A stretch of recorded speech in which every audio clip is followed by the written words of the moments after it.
Live from New Delhi, you're watching DD India Live, India's voice to the world with me, Deepika, coming up in the next 30 minutes. The US and Ukraine agreed to terms on a deal relating to critical minerals. Trump says Zelensky may visit US later this week to sign the deal. US President Donald Trump to host first official cabinet meeting. Doge head Elon Musk also to attend the cabinet meeting. Chile power outage plunges capital Santiago into darkness. State of emergency declared over extensive blackout. And Mahakumbh, the largest religious congregation in the world, all set to conclude today with millions expected to take the last holy dip on the occasion of Maha Shivratri.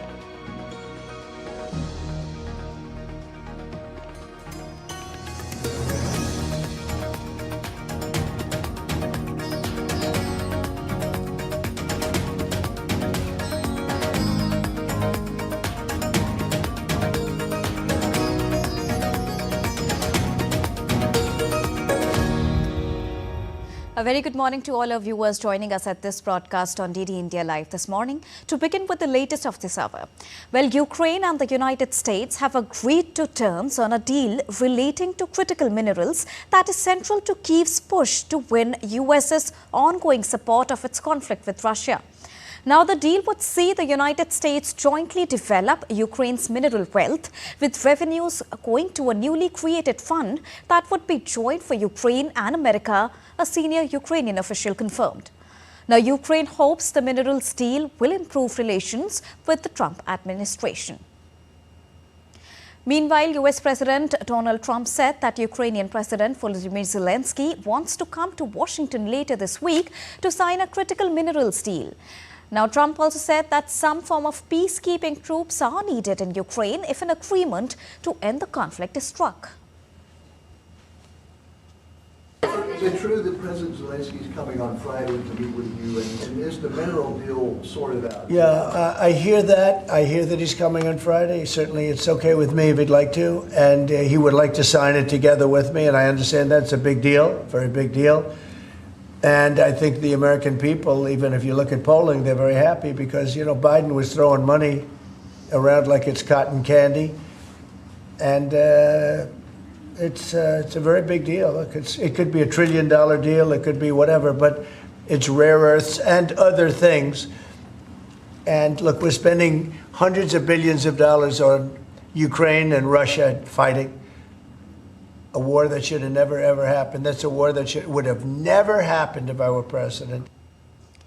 US President Donald Trump will host the first official cabinet meeting at the White House.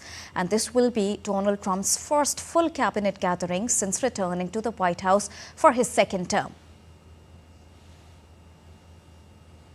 Presidential advisor Elon Musk will also be present at the US President Trump's first official cabinet meeting on Wednesday. Well, Musk has no ministerial portfolio or formal decision-making authority, but has a status as the special government employee and senior advisor to the president, heading the Department of Government Efficiency, tasked by the president with slashing federal spending. US President Donald Trump on Tuesday signed an executive order suspending security clearances for lawyers at the Covington and Burling law firm that worked with special counsel Jack Smith. Smith led the federal cases against Donald Trump on charges of trying to overturn his 2020 election defeat and mishandling of classified documents. Now, Trump also signed an executive order aiming to impose price transparency on healthcare costs. The Secretary of the Treasury, Secretary of Labor and Secretary of Health and Human Services are in charge of implementing and enforcing the transparency regulations. Now, this includes ensuring the disclosure of actual prices, standardizing pricing information and updating enforcement policies. President Donald Trump opened yet another front in his assault on global trade norms, ordering a probe into potential new tariffs on copper imports. Now, Trump signed an order directing Commerce Secretary Howard Lutnick to start a national security probe under Section 232 of the Trade Expansion Act of the year 1962. Now, that is the same law Donald Trump used in his first term to impose 25% global tariffs on steel and aluminium. US President Donald Trump on Tuesday floated the idea of replacing a visa program for foreign investors with a so-called gold card that could be bought for $5 million as a route to American citizenship. Now, Trump said he will replace the EB-5 Immigrant Investor Visa program, which allows the foreign investors of large sums of money that create or preserve US jobs to become permanent residents, with a so-called gold card that could be bought for $5 million as a route to US citizenship. The EB-5 program granted green cards to foreigners promising to invest in US businesses.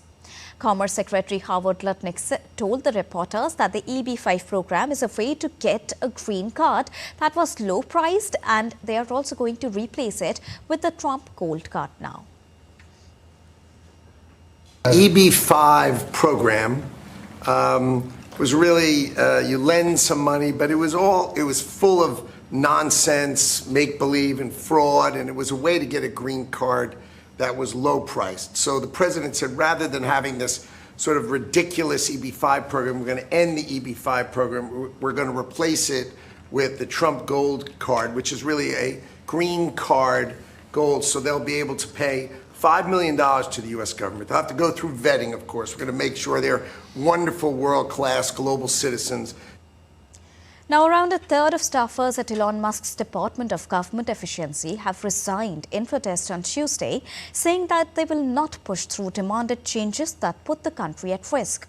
Now, the mass resignation came days after Musk engineered a mass email to the federal government's 2 million workers, ordering them to justify their work in an email or risk being fired.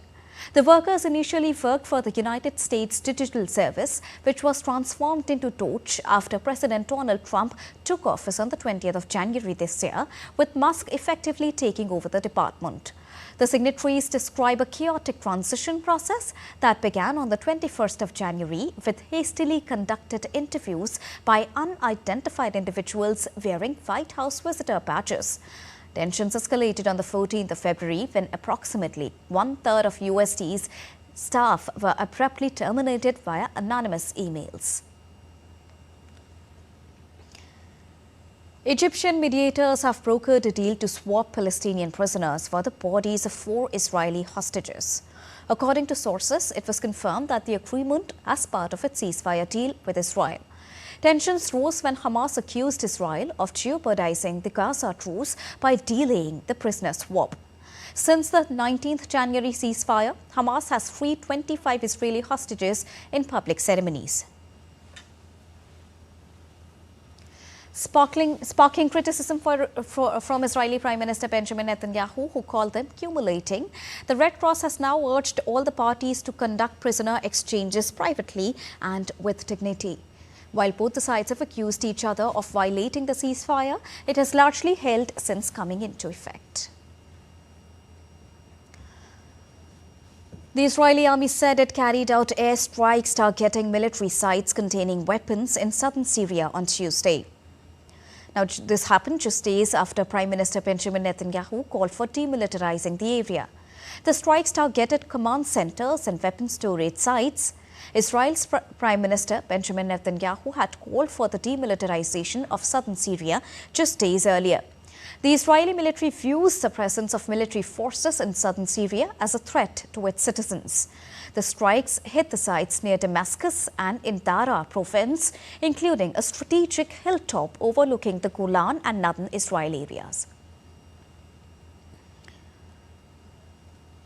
Russian Foreign Minister Sergei Lavrov met with Iranian President Masoud Pezeshkian on Tuesday while on a visit to Tehran. During his one-day trip to the country, Lavrov also discussed regional and bilateral topics with Iranian Foreign Minister Abbas Araghchi, the state media reported. Now, his visit comes a day after the United States imposed a fresh round of sanctions targeting Iran's oil industry. Lavrov said he was sure that diplomatic measures were still on the table when it came to resolving issues around Iran's nuclear program. Now, Chile on Tuesday declared a state of emergency and curfew across much of the country, including the capital Santiago, following a massive blackout. The power outage affected the country from the northern Africa and Parinacota region to the southern Los Lagos region. The power outage has interrupted mining operations and have left the residents of Santiago without electricity. Street lights in the capital were not working and the Santiago metro was also affected. Electricity transmission companies are working on investigating the origins of the failure and restating the services. The head of Chile's National Disaster Service said the government is monitoring the origin of the power outage. We want to inform that the National Committee for Risk and Disaster Management has been convened to monitor the power outage, affecting regions from Arica and Parinacota to Los Lagos. We are working to determine the cause of the outage and its impacts. We will provide updates in the coming minutes as more information becomes available. Chile's President Gabriel Boric flied over Santiago in a helicopter as the country suffers an expansive electricity blackout. The government ruled out the possibility of an attack or sabotage as the reason for the power loss and said a system failure was more likely to be blamed. A shallow 6.1 magnitude earthquake hit near the Indonesian island of Sulawesi, forcing the residents to flee outside, but with no damage or casualties reported. The country's meteorological agency gave a lower magnitude of 6 and said there was no potential for a tsunami. The vast archipelago nation experiences frequent earthquakes due to its position on the Pacific Ring of Fire, which is an arc of intense seismic activity where tectonic plates collide that stretches from Japan through Southeast Asia and across the Pacific Basin. A magnitude 6.2 earthquake that shook Sulawesi in January 2021 killed more than 100 people and left thousands homeless. In the year 2018, a magnitude 7.5 earthquake and subsequent tsunami in Palu on Sulawesi killed more than 2,200 people. And in the year 2004, a magnitude 9.1 earthquake struck Aceh province, causing a tsunami and killing thousands of people in Indonesia. A Southwest Airlines plane and a private jet that entered the runway without authorization experienced a close call at Chicago Midway International Airport on Tuesday morning. Now, Southwest Flight 2504 landed safely at the Chicago airport after the flight crew had to perform a go-around to prevent a potential incident. The Southwest plane flew over the private jet at an uncorrected pressure altitude of 9,000 feet, which was approximately 250 feet above the ground level after adjusting for pressure and elevation. The FAA and the National Transportation Safety Board are investigating the incident, which took place at around 8:50 a.m. local time. The close call comes as the two agencies are now investigating a string of safety incidents in recent weeks, including the deadly mid-air collision over the Potomac River near Ronald Reagan Washington National Airport, a medevac jet crash in Philadelphia, and a regional airline crash off the coast of Nome, Alaska, that killed 10 people. Moving on, Pope Francis remains in critical condition but stable after battling double pneumonia for 4 days. The Vatican said Pope's situation remains stable with no further respiratory crisis.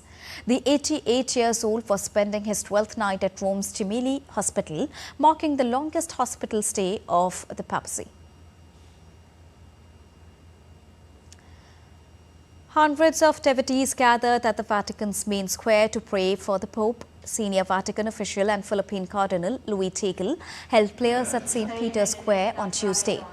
Pilgrims from as distant as Brazil and the United States joined in the rosary prayers, expressing their admiration for Pope's emphasis on mercy and support for the underprivileged.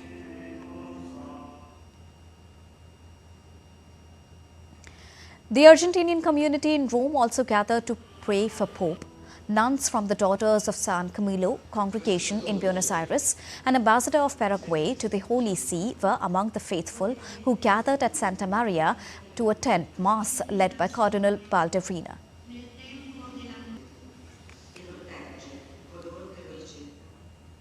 Time to take a short break, but still to come on DD India Live. Up next, all you need to know about India's first Made in India semiconductor chip, which is expected by the year 2025. After the break, we'll get you the latest update on Telangana tunnel collapse rescue operation. And devotees continue to reach temples across the country in large numbers to celebrate the holy festival of Mahashivratri.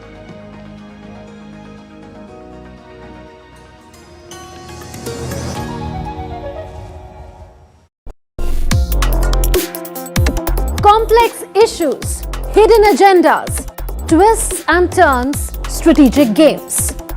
We think all dots are linked. We just need to connect them.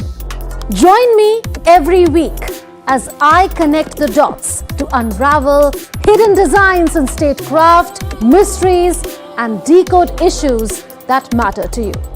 Watch Connecting the Dots with me at these times on DD India.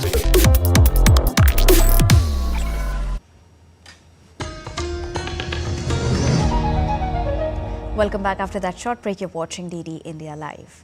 Now, the first Made in India semiconductor chip would be ready for production by the year 2025.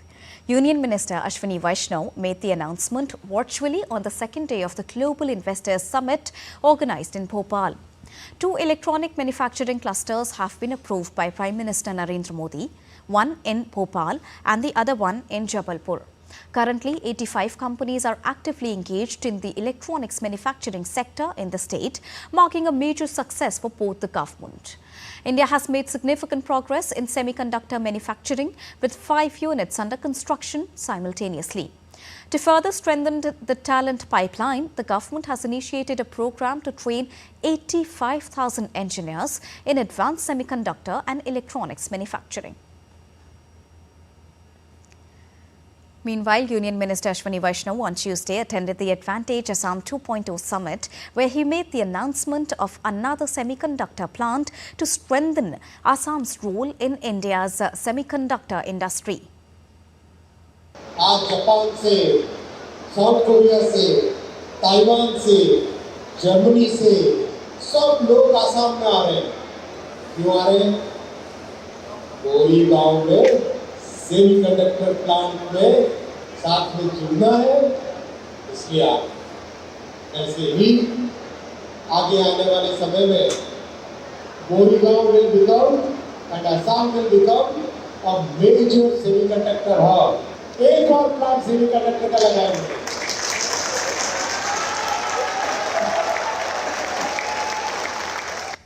He also made several other significant announcements aiming at enhancing Assam's infrastructure and economic growth.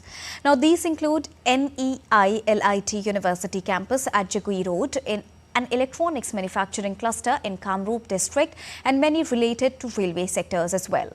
He also credited Prime Minister Narendra Modi for unlocking the unlimited potential and shifting from a look east to an act east approach. Indian Defence Minister Rajnath Singh on Tuesday awarded Coast Guard personnel for their services in Delhi at the 18th investiture ceremony.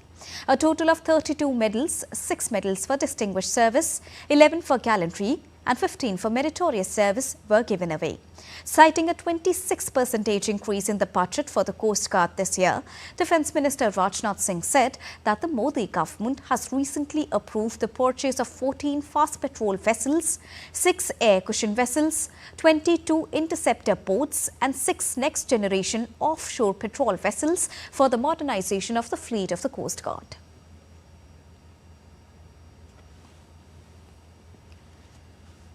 The rescue operations of 8 personnel trapped inside the tunnel of Sri Sailam Left Bank Canal project in Telangana is currently in progress. Indian Army, Indian Navy's Marcos Commandos, NDRF, SDRF, National Highways Authority of India have come together for this operation. Telangana's Minister Uttam Kumar Reddy said that the government is monitoring the operation and the rescue agencies are leaving no stone unturned to save the 8 trapped workers inside the collapsed tunnel. A 3-meter section of the roof of an under-construction stretch of the SLBC tunnel collapsed in Nagar Kurnool district, Telangana, on Saturday morning. The collapse occurred just 4 days after the construction work had resumed following a lengthy hiatus. While some workers managed to escape, the 8 remain trapped.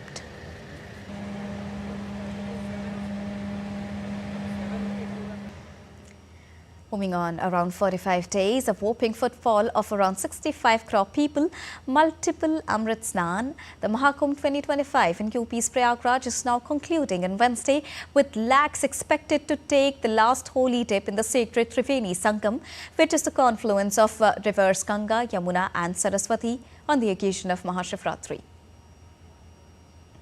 Elaborate security and logistical arrangements have been made for the last day of Mahakumbh 2025, for which a massive rush of devotees is anticipated.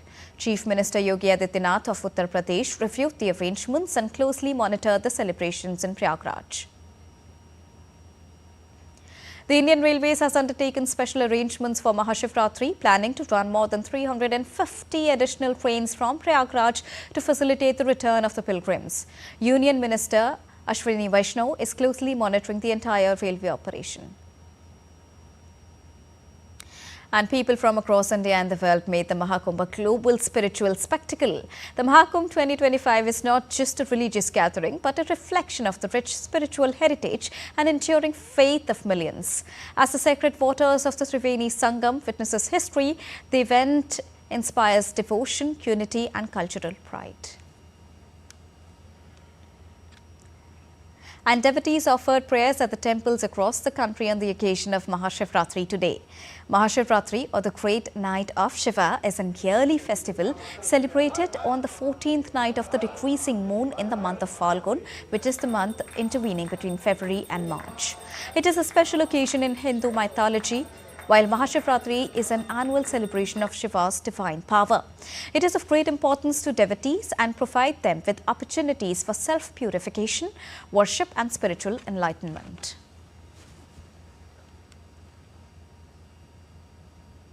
The Adiyogi Shiva statue at Isha Yogi Center in Coimbatore illuminates with laser show on the eve of Mahashivratri. The laser show, also known as Adiyogi Divya Darshanam, takes place daily. However, on special occasions like Mahashivratri, the show is even more breathtaking with mesmerizing display of lights, music and spiritual energy.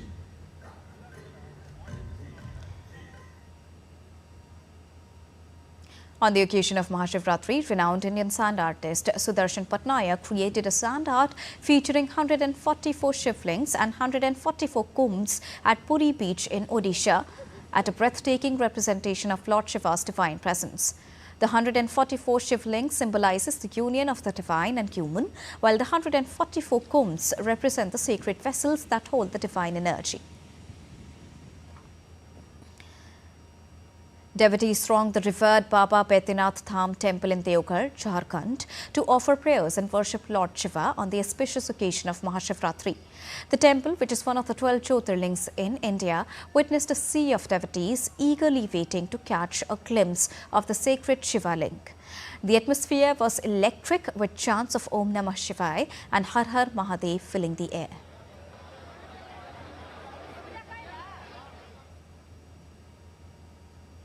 The Mahakal temple in Ujjain gets decked up for Mahashivratri with great fervour. The temple has been beautifully decorated with elaborate arrangements, decorations, lights and flowers, creating a mesmerizing atmosphere for the devotees.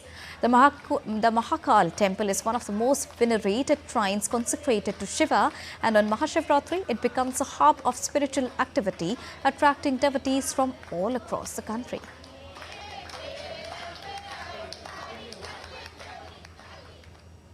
On to sports update now. To begin with cricket first, England will take on Afghanistan in a must-win game in the Champions Trophy at Lahore's Gaddafi Stadium on Wednesday.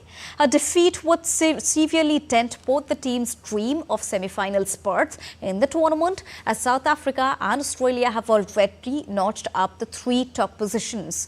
Hashmatullah Shahidi stated that Afghanistan will carry the confidence from their 2023 Cricket World Cup victory over England into their upcoming Group B clash. Meanwhile, England would be looking forward to bounce back from the defeat after they faced Australia and keep their semi-finals hope alive. The Group B clash between Australia and South Africa at the Rawalpindi Cricket Stadium in Pakistan was washed out. The match was abandoned without a ball being bowled because of persistent rain. South Africa came into the contest after a comfortable victory over Afghanistan, while Australia completed the highest successful run chase in Champions Trophy's history to beat England. Australia and South Africa were looking forward to continue their winning momentum and book a semi-final spot before rain played spoil sport. In soccer, Turkish football club Galatasaray have accused Fenerbahce manager Jose Mourinho of making racist statements and said they will initiate criminal proceedings over his comments following their 0-0 Super League draw on Monday. Now, it was not clear which statements Galatasaray were referring to. Speaking in the news conference after the Istanbul derby, Mourinho said the home bench had been jumping like monkeys and also repeated his criticism of Turkish referees, saying it would have been a disaster to use an official from the country. Well, former Chelsea, Manchester United and Tottenham Hotspur manager Mourinho has previously been fined and suspended for his comments about Turkish match officials. And that's all for this edition of DD India Live, but do let us know your thoughts on the news of the day. For those on the go, you can get all the latest news and updates from India and across the world on the DD India mobile app. The app is available on both Android and iOS platforms. Scan the QR code on the screen to download it right now. We'll be back with more news as it breaks here on DD India. I am Deepika, and from all of us here in New Delhi, thank you so much for watching DD India Live. Namaskar.